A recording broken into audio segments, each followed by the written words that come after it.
الحمدللہ رب العالمین والعاقبۃ للمتقین الصلاۃ والسلام علیک یا رحمۃ للعالمین اما بعد فاعوذ باللہ من الشیطان الرجیم بسم اللہ الرحمن الرحیم وَإِنَّكَ عَلَىٰ خُلُقٍ مُّبِينٍ صدق اللہ العظیم۔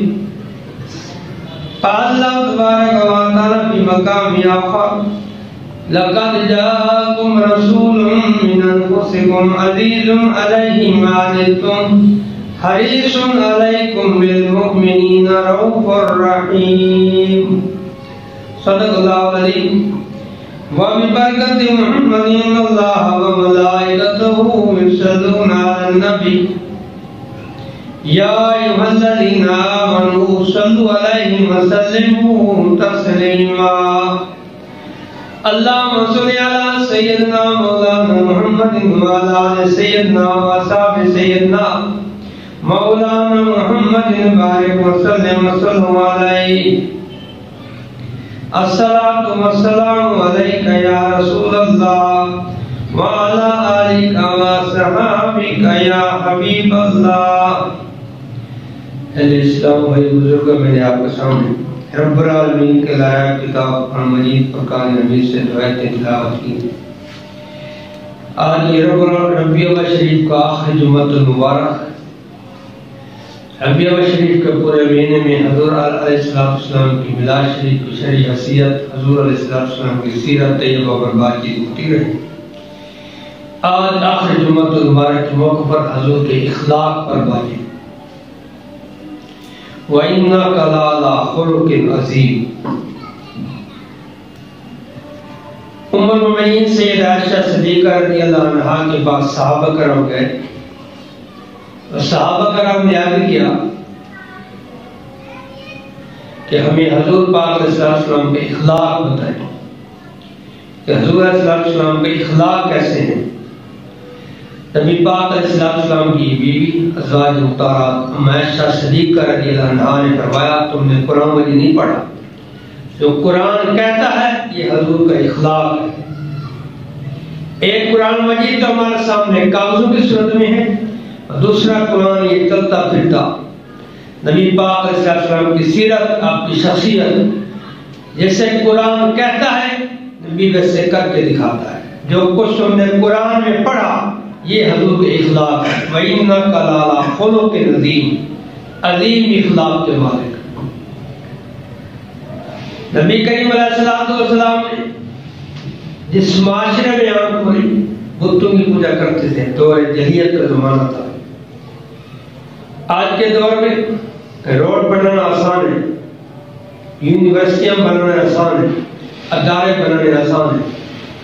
یونیورسٹی بنا کر اور اس میں بچے داخل ہوتے ہیں، بچے اگر منشیات کے عادی بن جائیں پھر ان اداروں کو بنانے کا فائدہ ہوتا ہے۔ مگر بندوں کا اخلاق کو سنوارنا، بندوں کی سیرت کو سنوارنا یہ مشکل ہے۔ روڈ بنانے آسان، ادارے بنانے آسان، کہ حضور علیہ السلام نے بندوں کی سیرت کو سنوارے، حضور کی اخلاق کو، حضور نے بندوں کی اخلاق کو سنوارے اور ایسی تربیت کر کے ایسی مثالی معاشرہ پیش کیا، ایسی مدینے کی ریاست بنا کر پیش کیا کہ آج تک کوئی ایسا معاشرہ لا کر بھی نہیں دکھا سکتا۔ نبی پاک علیہ السلام کے زمانے مبارک میں ایک بدو جہل آیا۔ اس سے پہلے حضرت علی بن مرتضیٰ امیر المومنین سید علی شیر خدا رضی اللہ تعالیٰ عنہ سے سوال کیا گیا کہ علی آپ کی نگاہ میں عقل مند کون ہے، جناب کون ہے؟ وہ علی جس کے بارے میں نبی نے فرمایا کہ میں علم کا شہر ہوں، علی وہ شہر کا دروازہ ہے۔ حضرت علی رضی اللہ تعالیٰ نے فرمایا عقل مند دنا وہ ہے جو جہنم سے اچھا سلوک رکھے، جہنم کی تربیت کر دے، جہنم کے اخلاق کو سنوار دے، وہ دنا ہے۔ نبی پاک علیہ السلام کی بارگاہ میں بدو آیا، کہا اے اللہ کے رسول مجھے کچھ دیئے۔ آپ تو بلکہ صحابہ کرام ایک ہے جو آپ کا رسول ہے، جو اللہ کا رسول تو کچھ دیتا نہیں، اور آپ سے سوال کیا. آپ علیہ السلام اس کو اپنے گھر میں لے گئے، کمرے میں بٹھایا، جو مہمان خان کو بٹھایا، کھجور پیش کی، کھجور کے بعد دودھ پلایا، ایک دم پلایا، دوبارہ پوچھا کہ سیر ہو گیا، دوبارہ اس نے دوبارہ مانگا، آپ نے اس کو دوبارہ دیا. جب سیر ہو گیا پھر کہا کہ میں نے آپ جیسا تو سخی دیکھا نہیں. آپ نے فرمایا یہ جو الفاظ تم نے مجھے کہے ہیں یہ الفاظ صحابہ کرام کے سامنے بھی کہہ رہے. کہلانے کا مقصد یہ تھا کہ جب تم نے صحابہ کرام کے سامنے کہا تھا کہ آپ کا رسول کچھ دیتا نہیں تو صحابہ کرام کو پتہ لگ گیا. اس بندو کو میرا واپس لے کر بارگاہ نبوت میں لے آئے. مجلس صحابہ میں اس بندو نے کہا اے لوگوں، اللہ کے رسول کے اتنا میں سخی دیکھ گئے جیسا سخی میں نے دیکھا نہیں. رسول نے اس وقت کلمہ پڑھ لیا. جب اپنے قبیلے میں گیا تو قبیلے کے 500 افراد کو لے کر آیا. کہا کہ لوگوں، جو اللہ کا رسول ہے، جو نبی ہے، جو دعوت اسلام دیتا ہے، اسے سخی میں نہیں دیکھا. 500 لوگ قبیلوں نے اسلام قبول کیا. یہ حضور کی اخلاق ہے. نبی پاک علیہ السلام کا چچا حضرت عباس رضی اللہ تعالیٰ عنہ پہلے اسلام قبول نہیں کیا تھا، بعد میں اسلام قبول کر لیا. آپ کے چچا تھے، والد آپ کے بچپن میں فوت ہو گئے تھے. حضرت عباس رضی اللہ تعالیٰ جب مسجد نبی میں آتے، مجلس نبی میں آتے، آپ اٹھ کر استقبال کرتے. چچا کا اسلام قبول کر لیا، اپنی جگہ پر بٹھاتے، ادب احترام کرتے. حضرت عباس رضی اللہ تعالیٰ نے عرض کیا آپ ٹھیک ہے میرے بھتیجے ہیں، مگر آپ اللہ کے رسول ہیں، خدا نے آپ کو مقام دیا، میں اتنا ادب احترام کیوں کرتے ہیں؟ نبی پاک علیہ السلام نے فرمایا میرا والد فوت ہو گیا، آپ والد کی جگہ ہے، میں آپ کا اتنا احترام کروں گا جتنا میں والد کا کرتا ہوں. آج ہمارا عالم یہ حضور کی اخلاق ہے. حضور نے فرمایا میرے چچا ہے، میرے والد کی جگہ ہے، میں جتنا اپنے والد کے احترام مجھے کرنا چاہیے تھا اتنا میں آپ کا احترام کرتا ہوں. میرے والد نہیں ہے، میرے چچا ہے. یہاں تک فرمایا کہ حضرت عباس رضی اللہ عنہ کہا چچا اپنے گھر والوں کو کہہ دینا کہ میں کل آپ کے گھر آؤں گا. گھر والوں کو بٹھانا. نبی پاک علیہ السلام رحمۃ اللہ علیہ اپنے چچا کے گھر گئے. وہاں حضرت عباس کے بیٹے بیٹیاں جتنے خاندان کے لوگ تھے سارے بیٹھے. نبی پاک علیہ السلام نے اپنی کمرے والی چادر اس پورے برادری پر جو اہل و عیال عباس کے بیٹھے تھے ان کے اوپر ڈالی اور خدا کی بارگاہ میں دعا کی یا اللہ یہ جتنے چادر کے نیچے آ گئے ہیں کل قیامت کے دن جس طرح میں ان پر چادر ڈالی ہے کل قیامت کے دن تو ان پر رحمت کی چادر ڈال کیونکہ میرے چچے کی اولاد ہے، میرے چچے کا خاندان ہے. یہ حضور کی اخلاق ہے. نبی کا میلاد منانا سیکھ، میلاد کی خوشیاں جلوس میں جانا چاہیے، مگر نبی کا اخلاق بھی اپنا ایک دن کی خوشی منانے سے کچھ نہیں ہوتا. نبی کے اخلاق وَإِنَّكَ لَعَلَىٰ خُلُقٍ عَظِيمٍ. نبی پاک علیہ السلام نے فرمایا جس کے اخلاق اچھے ہیں وہ اس بندے سے بہتر ہے جو سارا دن روزے سے رہتا ہے، ساری رات عبادت کرتا ہے. نبی پاک علیہ السلام کا فرمان ہے 6 اعمال والا جنت میں جائے، اس میں سے جو بڑا عمل ہے اس میں اخلاق ہے. جس کا اخلاق اچھا ہوگا کل قیامت کے دن اس کے اعمال وزنی ہوتے. نبی پاک علیہ السلام نے جیلوں کے ساتھ ہمسایوں کے ساتھ آپ کے ہمسائے جو غیر مسلم تھے حضرت ابو سفیان بن طیبہ ایسے 2 دشمن اسلام تھے، نبی کے دشمن جان کے دشمن یا ہمسائے تھے. نبی پاک علیہ السلام کا صبر دیکھیں جب وہ گھر سے باہر نکلتے وہ گندگی ڈالتے تھے، جو گندی چیز ہوتی تھی آپ کے راستے میں ڈالتے تھے، آپ کے ہمسائے تھے. اور آپ ان کو صرف کتنا کہتے تھے کہ یہ ہمسایوں کا حق ادا نہیں کر رہے. ساری زندگی ان کو برداشت کیا، صبر کیا. ابو جہل کا بیٹا اکرمہ جب مکہ فتح ہو گیا، ابو جہل کون ہے؟ جو نبی کا دشمن، اللہ کا دشمن، دین اسلام کا دشمن، نبی کا جان دشمن. سارے زندگی 13 سال مکے میں دشمنیاں کرتے رہے. جب مکہ فتح ہوا مکے میں فاتح بن کے داخل ہو گئے. ابو جہل کا بیٹا اکرمہ مکہ چھوڑ کے چلا گیا. اب نبی فاتح بن گئے ہیں، اب یہ پنٹ ہو جائے اسے بدل لیں گے. ہمارا نبی یہی ہے جب کوئی دشمن کا ہمیں موقع مل جائے ہم پنٹ بدلے ان کے لیتے ہیں. نبی کے اخلاق دیکھیں. اکرمہ مکہ چھوڑ کے چلا گیا، اپنے پیغام بھیجا ابو جہل کے بیٹے اکرمہ کے پاس، جا کر اس کو کہہ دو کہ تو واپس آ جا میرے پاس، تجھے میں جتنے تیرا نقصان میں وہ بھی جانور دوں گا، اپنی طرف سے بھی سامان اٹھ دوں گا. اکرمہ واپس آیا، آپ نے اتنی سخاوت کا مظاہرہ کیا، اس وقت قدموں میں گرا، اس نے اسلام قبول کیا۔ نبی پاک علیہ السلام کی ایک رضائی بہن تھی۔ آج ہمارا ہم بہنوں کو وراثت دیتے، وراثت کا حق نہیں دیتے، بیٹیوں کو حق نہیں دیتے، بھائی بہنوں کو حق نہیں دیتا وراثت کا۔ جو دین اسلام میں وراثت تقسیم کے جو حقوق ہیں، یہ کبیرہ گناہ ہے۔ جب قرآن میں جو بات ثابت ہو جائے نص قطعی سے، بیٹیوں کا جو حق بنتا ہے اس کو ان کو دینا چاہیے، جو بہنوں کا حق بنتا ہے ان کو دینا چاہیے۔ رضائی بہن نبی پاک علیہ السلام کا اخلاق دیکھی، ایک رضائی بہن تھی، دودھ پیا تھا۔ جب مکہ فتح ہو گیا، نبوت کا اعلان کرتے وہ رضائی بہن مدینہ چھوڑ کر کسی اور علاقے میں چلی گئی۔ جنگیں ہوتی رہیں، نبی پاک علیہ السلام کی فوج مسلمان جب جنگ لڑنے کے لیے گئے تو اس علاقے کو انہوں نے فتح کیا، علاقے کو فتح کر کے انہوں نے قیدی بنا کر لے آئے۔ اس وقت کا دستور تھا دور جدید کا، جب کسی ملک کا، جب کسی علاقے کا 500 افراد قیدی ہو جاتے تھے تو وہ چندہ اکٹھا کرتے تھے، پیسہ اکٹھا کر کے جا کے لیتے تھے، اور اپنے قیدی چھڑا کرتے تھے۔ اس وقت کا یہ دستور تھا۔ جب مسلمان قیدی پکڑ کر نبی پاک علیہ السلام کے پاس آ جائے گا، ہم نے فاتح بنے، یہ مال غنیمت ہے، یہ قیدی ہم لے کر آئے۔ پیچھے سے اس قبیلے والوں نے چندہ اکٹھا کرنا شروع کر دیا، اس عورت کے گھر میں جا کے دستک دی، آج اس طرح ہمارے قبیلے 500 افراد اتنے افراد لے گئے، ہم یہ پیسے اکٹھے کریں گے، اللہ کے رسول مسلمان کے رسول کو دیں گے، ہم اپنے بندے چڑھا کے لے گئے۔ جب اس نے سنا تھا کہ مسلمانوں کو رسول وہ تو میرے رضائی بھائی تھا، اس عورت نے کہا آپ مجھے ان کے پاس لے کر چلتے ہیں۔ تو بس تیرا کیا مطلب ہے؟ مسلمان کا رسول ہے، تو یہاں رہتے؟ اس نے کہا مجھے لے کر چلتے۔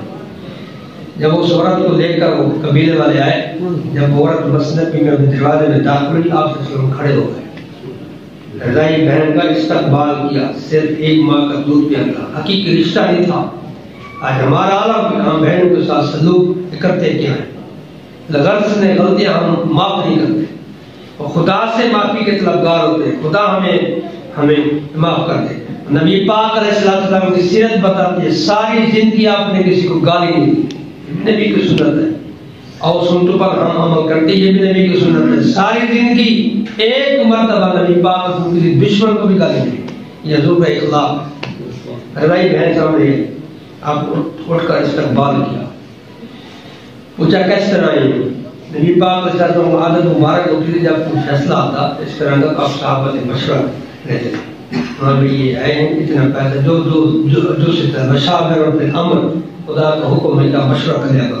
نبی نے مشورہ اس لیے کیا تھا تاکہ امت کی سنت بن جائے، امت کے لیے طریقہ بنے۔ نبی مشورہ نہ بھی کرتے تو ضرورت نہیں تھی، مگر نبی نے جو کام کیا، جو فعل کیا، وہ ہمارے لے کے تاکہ قیامت مسلمان امت کے لیے سنت بن جائے۔ نبی پاک علیہ السلام مبارک ہوتی جب اس کا مسئلہ آتا تھا صحابہ سے مشورہ کرتے ہیں۔ جب وہ رضائی بہن واپس آئی، اپنے استقبال کیا، پوچھا کس طرح آئی؟ کہا یہ ہمارے قبیلے کچھ افراد آپ نے قیدی کر آپ کے صحابہ نے آپ کو سامان چھڑانے کے لیے آپ نے ایک دینار لیے بغیر صرف بہن کی وجہ سے وہ قیدی بھی دے دی، اپنی طرف سے طے بھی دے کہ آج بہن میرے پاس آئی ہے۔ جب بہن کا ادب احترام کر کے اخلاق اعلیٰ نمونہ پیش کر کے جب وہ چلے گئی تو صحابہ کرام نے سوال کیا، اللہ کے رسول آج ہم نے اجنبی کام دیکھا، پھر آپ ہم سے مشورہ لیتے تھے، آج آپ نے قیدی بھی چھڑا دیا، پیسہ نکالے، جو دستور ہے قانون۔ آپ نے فرمایا تمہیں علم نہیں کہ میرے پاس یہ عورت ہوگی، عورت وہ جو میری رضائی بہن تھی، رضائی بہن کا ادب احترام کیا، کسی دور علاقے سے کئی سال گزر گئے دودھ پیے ہوئے، پتہ تھا کہ میری رضائی بہن ایک مرتبہ بار نبوت میں تھی۔ یہ حضور کا اخلاق تھا، فَإِنَّكَ لَعَلَىٰ خُلُقٍ عَظِيمٍ۔ نبی پاک علیہ السلام نے مکے میں فاتح بن کر داخل ہوئے۔ آج بھی دستور ہے جب کوئی کسی ملک کو کوئی فتح کرتا ہے تو وہ چن چن کے بدلے لیتا ہے۔ آج تک تاریخ یہ مثال دینے سے قاصر ہے کہ ملک کا بادشاہ کسی ملک کو فتح کرے اور خون خراب ہو۔ وحد فتح مکہ ہے، جو مکے والوں نے 13 سال ظلم و ستم کیے تھے، اللہ کے حکم سے مکہ سے ہجرت کر کے مدینہ کو اسلامی ریاست بنا کر دکھایا، پھر مکے پر حملہ کر کے مکے میں فاتح بن کر داخل ہوئے۔ آج تک کوئی ریاست کو حکمران اس طرح کی مثال نہیں دیتی۔ نبی کا اخلاق جب مکے میں فاتح بن کر تو آپ نے جان نہیں لگا، دشمنوں کو بھی معاف کر دیا۔ نبی پاک علیہ السلام درخت کے سائے کے نیچے سوئے ہوئے تھے، کافر یہودی غیر مسلم آئے، تلوار اس کے ہاتھ میں تھی۔ اس نے کہا بس آج موقع مل گیا، آخری بات کر رہا ہوں، اس نے کہا آج موقع مل گیا۔ نبی پاک علیہ السلام سوئے ہوئے، مسلمان کی رسول کو مار دو گا نعوذ باللہ قتل، یہ شمع بول جائے گی، نہ یہ شمع ہوگی اندر چراغ جلے گا، نہ یہ ہوں گے نہ اسلام کا دفاع ہوگا۔ جب وہ قریب آیا اپنی حکمت عملی سے اللہ شان قدرت، اللہ نے اپنی قدرت دیکھ کے آپ کو اٹھایا، کہا اب میرے ہاتھ سے اس تلوار سے آپ کو بچائے گا کون؟ آپ کی زبان سے نکلا اللہ، اللہ نکلا، اللہ کے اثر تھا، تاثیر تھا، اللہ کے نام کی تاثیر تھی، اور تلوار اس کے ہاتھ سے گر پڑی۔ آپ نے وہ تلوار اٹھائی، پھر آپ نے فرمایا اب بتا تجھے میرے ہاتھ سے ایک کون بچائے گا؟ نبی کا اخلاق بتا رہا ہوں، نبی بشیر کا آخری مہینہ، اب میرے ہاتھ سے تجھے ایک کون بچائے گا؟ جان کا دشمن تھا، دین کا دشمن تھا، غیر مسلم تھا، اس نے کہا آپ ہی بتائیں گے، آپ ہی بتائیں گے۔ پھر فرمایا میں تجھے معاف کیا تو میں نے چھوڑ دیا، جا معاف کر دیا، پتر گزار کی اعلیٰ مثال پیش کی، اس نے کلمہ پڑھ لیا، اسلام میں داخل ہو گیا۔ نبی پاک صلی اللہ علیہ وسلم مکے میں جب آپ فاتح بن کر داخل ہوئے، آپ نے عام معافی کا اعلان کر دیا، بلکہ یہاں تک کہ ابو سفیان کے گھر پناہ لے گا اس کو بھی معاف کیا، کسی سے بدلہ نہ لیا۔ 13 سال ظلم اسلام برداشت کیے، مکے والوں کے ہر طرح ظلم برداشت کے الگ ہجرت کی، مدینہ میں مدینہ سے پھر فاتح بن کر مکے میں داخل ہوئے، مگر کسی جان دشمن سے بھی بدلہ نہ لیا۔ لا تثریب علیکم اليوم، عام معافی کا اعلان کر دیا۔ نبی کی سیرت، نبی کا اخلاق ہمیں اس بات کا درس دیتا ہے جب ہم خدا سے معافی مانگتے ہیں دنیا میں ہم کسی کو معاف کریں۔ اہل زمین پر تم رحم کرو گے، آسمان والا تم پر رحم کرے گا۔ نبی کی سیرت بتاتی ہے، سیرت طیبہ بتاتی ہے، عفو درگزر کا اعلیٰ مثال، صبر کا۔ لوگوں نے جتنا ظلم ستم کیا، طائف کے میدان میں پتھر بٹھایا گیا، نام ہوا شہید، مگر لوگوں نے کہا کہ آپ ان کے لیے بد دعا کر دیں، فرشتے حاضر ہو گئے تھے، کہا جی آپ بد دعا کریں ہمیں پہاڑ اوپر سے کر دیں گے، قوم نسل سے ختم ہو جائے گی۔ آپ کے گھر میں رحمت عالمی بن کر گیا، اس وقت دعا کر دیتے، فرشتے حاضر تھے اللہ کی طرف سے، ہاتھ بنے درتی پہاڑ اوپر سے کر دیں، قوم ختم ہو جائے۔ اگر مجھے ان کے نسلوں سے امید ہے کہ وہ اسلام قبول کریں گے۔ آپ نے بد دعا نے کہا کہ وما ارسلنا الا رحمۃ للعالمین، رسول اخلاق ہے، ہمسایوں سے اچھا اخلاق، ذوی القربہ کا اخلاق۔ نبی پاک علیہ السلام وہ فرمان ہے تمہارے ہاتھ سے بھلائی ہو برائی نہ ہو، جو تمہارے ساتھ برائی کرتا اس کا اپنا فعل، اس کی اپنی قبر، تمہاری اپنی قبر، تم اپنا حساب دو گے، وہ اپنے حساب دے گا۔ وما علیہ الا البلاغ، سنتے پڑھتے مختلف سیدنا کریم صلی اللہ علیہ وسلم، سیدنا کریم صلی اللہ علیہ وسلم، سیدنا کریم صلی اللہ علیہ وسلم۔